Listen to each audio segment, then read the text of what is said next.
Welcome back. New York's back-to-school battle heating up today as frustrated parents head to the state capitol for a rally. Those parents demanding the state follow CDC guidance and update social distancing rules and other requirements. Joining me live, founder of Bring Kids Back New York, Kristen Dyroff, and parents Erich Hartmann and Ciara.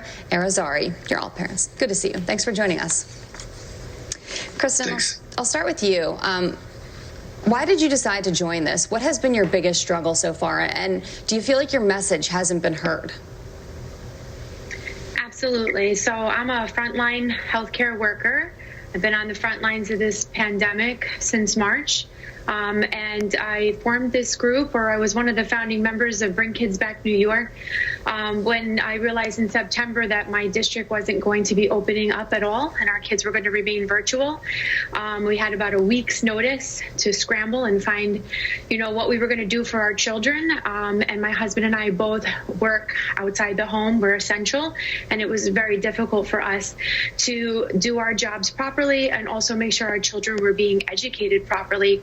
We didn't think the virtual learning was working well for our young children. So I formed this group, and we were trying to advocate to get New York to open our schools. Erich, I know that you and your wife both work full-time. I know that you have 2 young boys, and you've had issues with things that they've been exposed to on these school-issued laptops or computers that they've been able to use while virtual learning.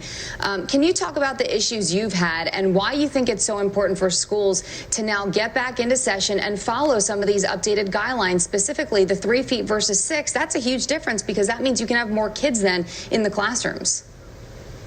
Yeah, our kids 7 and 9 were issued school Chromebooks, and they have been able to do everything from play video games to avoid classes just like the other kids. And our kids and other kids have been exposed to hardcore porn on these computers. And the school, they're really not set up to do this kind of IT, and yet they seem to be digging into this virtual learning, because even though our district technically is scheduled to go back to full-time in person in late April, they're still insisting on doing this virtual learning on these laptops. They actually think that books, pencils, and pens are virus carriers. And, to your point about the guidance, what we keep seeing is they take this guidance and then they double and triple it just to be safe. They have kind of this better safe than sorry planning policy, which makes 0 sense.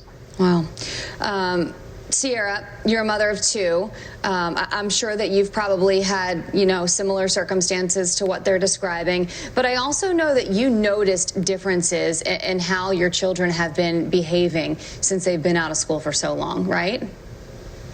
Yeah, so this was my first introduction into public school. My son is in kindergarten, and he was so excited, as most kindergartners usually are, to get on the bus and just be with his friends and go to school. And this year has been anything but that. My normally, sweet child was just defiant, not himself. And basically, he was watching himself all day because I'm working. Thankfully, I am one of the lucky parents who get to work from home, and I don't have to try to figure out who's going to stay with my son while this virtual is happening. But I've had to supplement his education and send him into a pod, which I was luckily enough to find in February. So it's just been night and day seeing him thrive now, having this additional 2 days in school versus him just being not himself.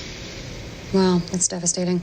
And I know that so many parents are having that same issue with noticing changes in their kids, with their behavior, with their mental state, with everything. Kristen, how many people have joined this group, and are you satisfied with any responses you have gotten, if you've gotten any? So Bring Kids Back New York was only started probably weeks ago. We have about 350 people in our Facebook group, which is considered small. However, that group itself has allowed us to branch out and meet leaders from groups all over the state of New York.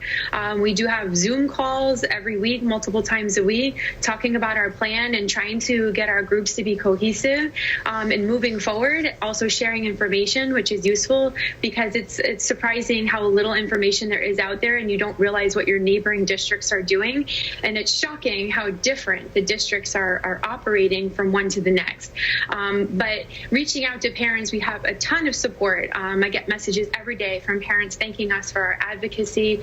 We write letters. We're calling all our county and legislatures, our senators, and even we're attending all our Board of Education meetings. Many of us were not as involved before, but going through this, we realized that we need to be more involved. I'll also be running for my school board going forward, and we are encouraging all other members of our group and the other groups within the state of New York to get more involved in our school board, so we have more decision making for our children and our tax dollars. Absolutely. And Erich and Ciara, we have about 10 seconds for each of you to give a final word. Erich, I'll start with you.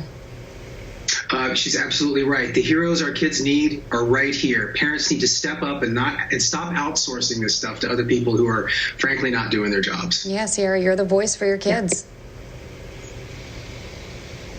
Ciara? Yeah, I'm one of the collective. I'm the one here speaking with you today, but there are many, many, many parents across the state who are being given different guidances at the local and state level, and we need somebody who is going to join this fight with us and say the science says it's safe to get these kids back in school.